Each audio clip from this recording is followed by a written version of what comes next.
નમસ્કાર વિદ્યાર્થી મિત્રો, એજ્યુટેકનો ચેનલમાં આપનું સ્વાગત છે.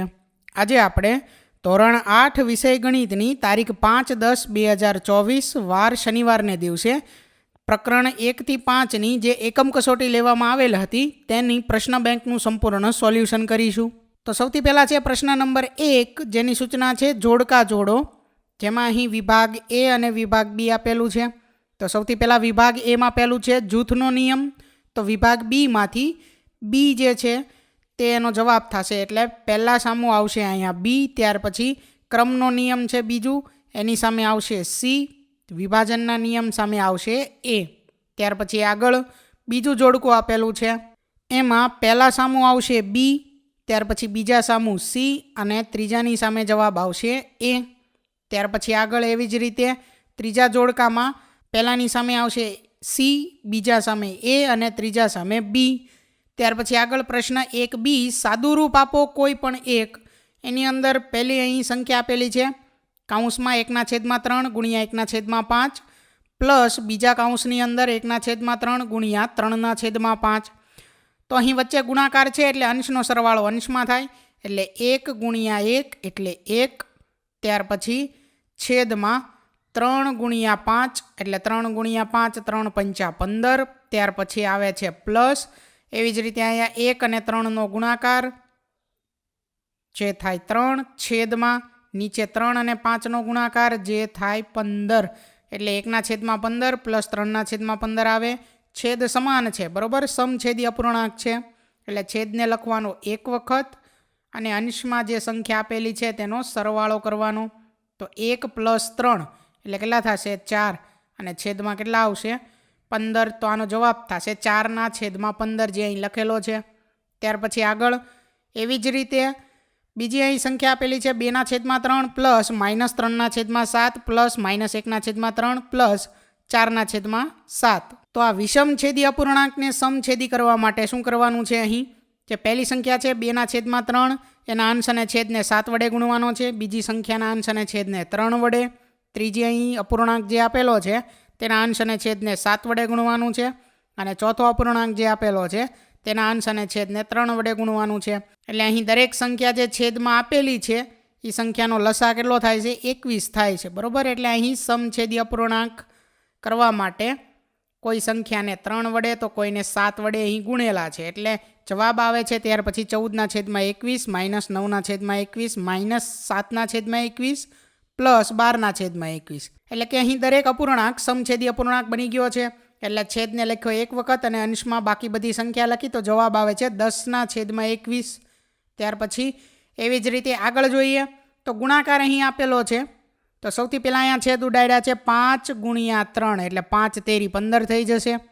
ત્યાર પછી અહીંયા છેદમાં 3 અને આ 3ને કેન્સલ કરેલા છે. વચ્ચે ગુણાકાર હોય એટલે આવી રીતે ત્રાસમાં તમે કેન્સલ કરી શકો. ત્યાર પછી અહીંયા 6 ગુણ્યા 2 એટલે 12 થઈ જાય. આ 2 અને આ 2 અહીંયા કેન્સલ કર્યા છે. ત્યાર પછી અહીંયા 4 અને 4 કેન્સલ કર્યા છે, એટલે વધે શું અહીંયા માઇનસ જે છે એ, અને અંશમાં કાંઈ નથી તો શું હવે આવે 1, એટલે જવાબ છે -1. આગળ જોઈએ ત્યાર પછી પ્રશ્ન 2a, નીચેના સુરેખ સમીકરણનો ઉકેલ મેળવો કોઈ પણ એક. અહીં સુરેખ સમીકરણ આપેલું છે પહેલું 2x/4 -4/5 બરાબર x/4 પ્લસ 1/5. તો અહીં જે સરખા પદો છે ચલવાળા 2x/4 અને x/4 એને બરાબરની એક બાજુ ભેગા કરી દઈએ, અહીંયા બરાબર નહીં આવે, બરાબર. તેથી 2x/4 -x/4 બરાબર 1/5, અને આ જે સંખ્યા છે -4/5, બરાબર, એ સંખ્યા આખી સંખ્યાને ડાબેથી જમણે આ બાજુ આપણે લઈ જવી તો કેવી થઈ જશે પ્લસ, એટલે કે અહીંયા જે સ્ટેપ લખ્યું એ સ્ટેપ આવશે, બરાબર. આગળ ત્યાર પછી 2x - x/4 થઈ જશે, સમછેદી અપૂર્ણાંક છે એટલે એના બરાબર. આ બાજુ પણ સમછેદી અપૂર્ણાંક છે એટલે છેદમાં 5 એક વખત અને અંશમાં આવે 1 + 4. તો 2x - x એટલે વધે x, છેદમાં 4 બરાબર 1 + 4 એટલે 5 અને છેદમાં 5 તો 5/5, 5 કેન્સલ થઈ જાય તો શું વધે 1, એટલે x/4 બરાબર 1 વધે. અહીંયા 4 જે છે એ છેદમાં છે, એને આપણે બરાબરની જમણી બાજુ લઈ જઈએ તો 1 સાથે ગુણાકારમાં જાય, અંશમાં આવે, બરાબર. તો 1 ગુણ્યા 4 તો x બરાબર 4 × 4, તો x બરાબર 4 જે છે એનો જવાબ થશે. ત્યાર પછી આગળ એવી જ રીતે બીજો દાખલો છે. છેદમાં જે 5 છે એને ડાબી બાજુ લઈએ એટલે અહીંયા અંશમાં આવે અને આ 4 એ અહીંયા આવશે x-4 સાથે, બરોબર, અંશમાં ગુણાકારમાં. એટલે કંઈ ચોકડી ગુણાકાર કર્યો છે એટલે ત્યાર પછીનું સ્ટેપ આવે 5 કૌંસમાં x-5 બરાબર 4 કૌંસમાં x-4. આ 5નો ગુણાકાર x સાથે થાય અને 5નો ગુણાકાર 5 સાથે થાય. એવી જ રીતે 4નો ગુણાકાર પણ કૌંસની અંદર આવેલા બંને પદ સાથે થાય.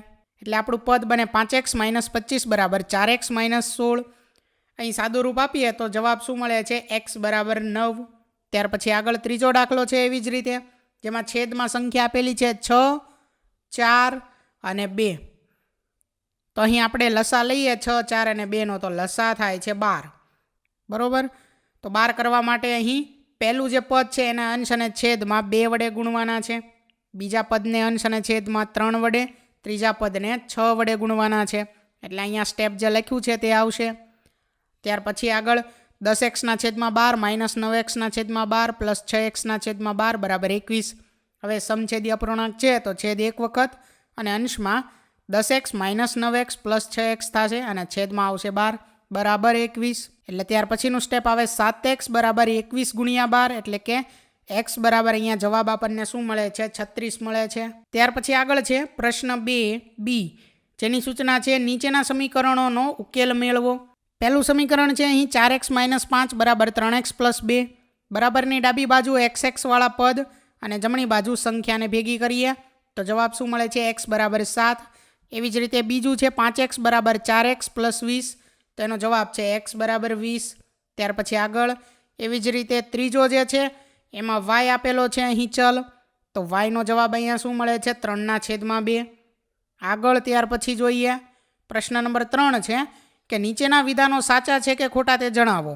જેમાં પહેલું વિધાન જે છે તે ખોટું, ત્યાર પછી બીજું ખોટું, ત્રીજું સાચું, ચોથું સાચું, પાંચમું ખોટું, ત્યાર પછીનું છઠ્ઠું વિધાન ખોટું છે, સાતમું સાચું, આઠમું વિધાન સાચું અને નવમું વિધાન પણ સાચું છે. ત્યાર પછી આગળ પ્રશ્ન નંબર 4 છે નીચેના દાખલા ગણો. જેમાં દાખલા નંબર 1 છે એક નિયમિત બહુકોણના પ્રત્યેક બહિષ્કોણનું માપ 60 અંશ હોય તો તેની બાજુઓની સંખ્યા શોધો. તો અહીં આપણે સૂત્રનો ઉપયોગ કરવાનો છે કે બાજુઓની સંખ્યા બરાબર 360 અંશ છેદમાં બહિષ્કોણનું માપ, તો 360/60 એટલે બાજુઓની સંખ્યા શું મળે આપણને? 6 મળે. ત્યાર પછી આગળ બીજું છે નીચેની આકૃતિમાં x શોધો. એટલે કે અહીંયા આકૃતિમાં અહીંયા જે x આપેલો છે એ આપણે મેળવવાનો છે. તો બહિષ્કોણના માપનો સરવાળો કેટલો થાય છે? 360 અંશ થાય છે, બરાબર, જે આપણે જાણીએ છીએ. તો અહીં બે માપ આપેલા છે 120 અંશ, ત્યાર પછી બીજું પણ 120 અંશ છે અને ત્રીજું x આપણે મેળવવાનું છે.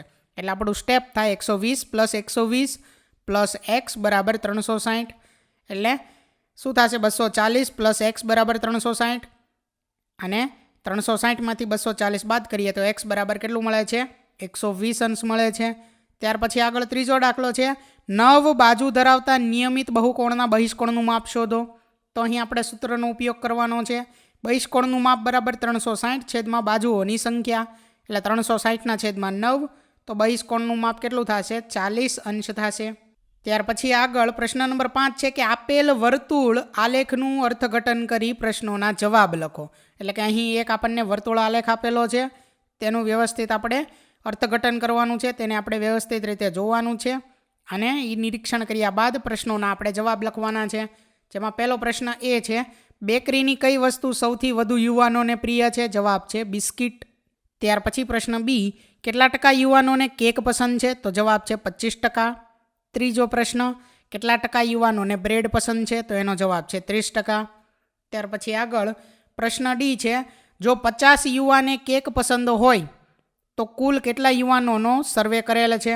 એટલે કે અહીં 50 યુવાનોને કેક પસંદ છે. આપણે જોઈએ અહીં વર્તુળ આલેખમાં તો કેક પસંદ હોય એવી સંખ્યા 25% છે. મતલબ 25% એટલે સંખ્યા કેટલી છે? 50. 25% એ 50ની સંખ્યા, તો 100% એ કેટલી? તો 100 ગુણ્યા 50/25, તો જવાબ છે 200 યુવાન છે.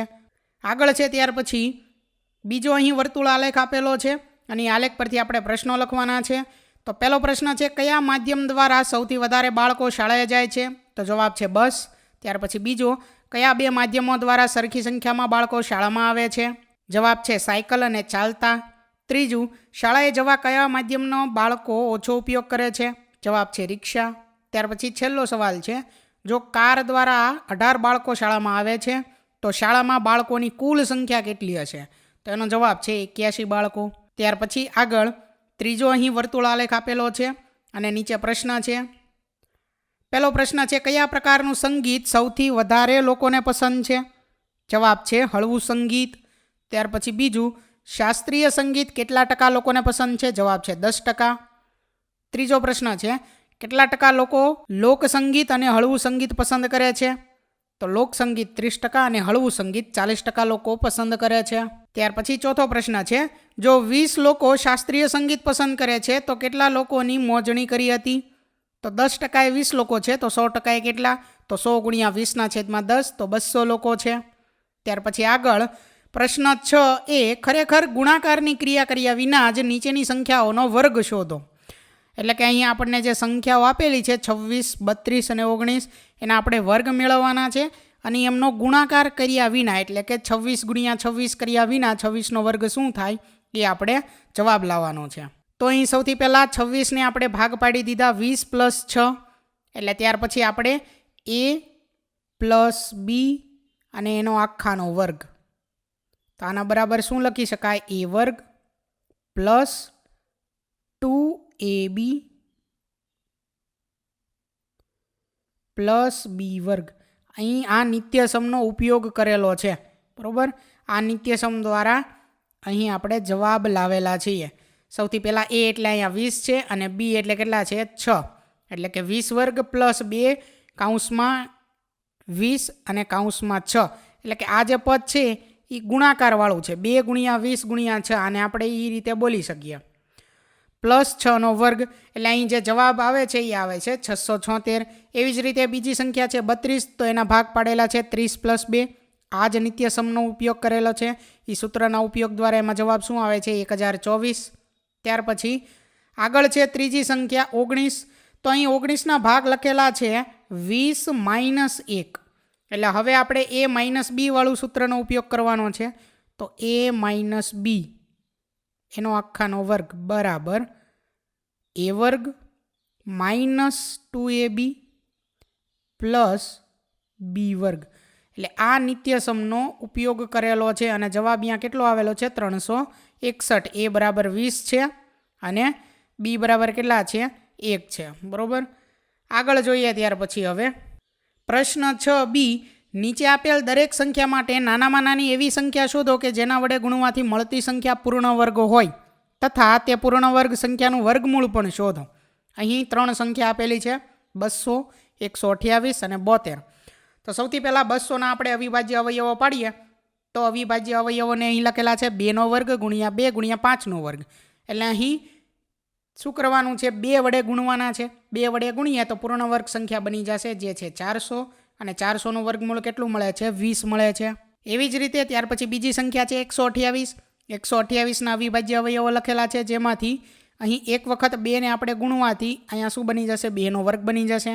અને એક વખત 128ને 2 વડે ગુણીએ તો સંખ્યા બનશે 256 જે 16નો વર્ગ છે. એટલે 256નું વર્ગમૂળ 16 થશે. ત્યાર પછી ત્રીજી સંખ્યા આપેલી છે 72. તો અહીં 72ના અવિભાજ્ય અવયવો પાડીએ અને આ જ મુજબ આપણે શું કરવાનું છે? 2 વડે ગુણવાના છે, બરાબર. અહીંયા જુઓ 2ની વર્ગ નથી બનતો એટલે 2 વડે ગુણવાના છે. એટલે 72ને 2 વડે ગુણીએ તો સંખ્યા બનશે 144 જેનું વર્ગમૂળ થશે 12, બરાબર. તો વિદ્યાર્થી મિત્રો, અહીં ધોરણ 8 વિષય ગણિતની પ્રકરણ 1 થી 5ની તારીખ 5/10/2024 વાર શનિવારને દિવસે જે એકમ કસોટી લેવામાં આવેલ હતી તેની પ્રશ્ન બેંકનું સોલ્યુશન પૂર્ણ થાય છે. થેન્ક યુ દોસ્તો. એજ્યુકટેકનો ચેનલ તરફથી વિડીયો નિહાળવા બદલ આપનો આભાર. આવા બીજા વિડીયોઝ નિહાળવા માટે અમારી યુટ્યુબ ચેનલ એજ્યુકટેકનો અત્યારે જ સબસ્ક્રાઇબ કરો. આભાર દોસ્તો.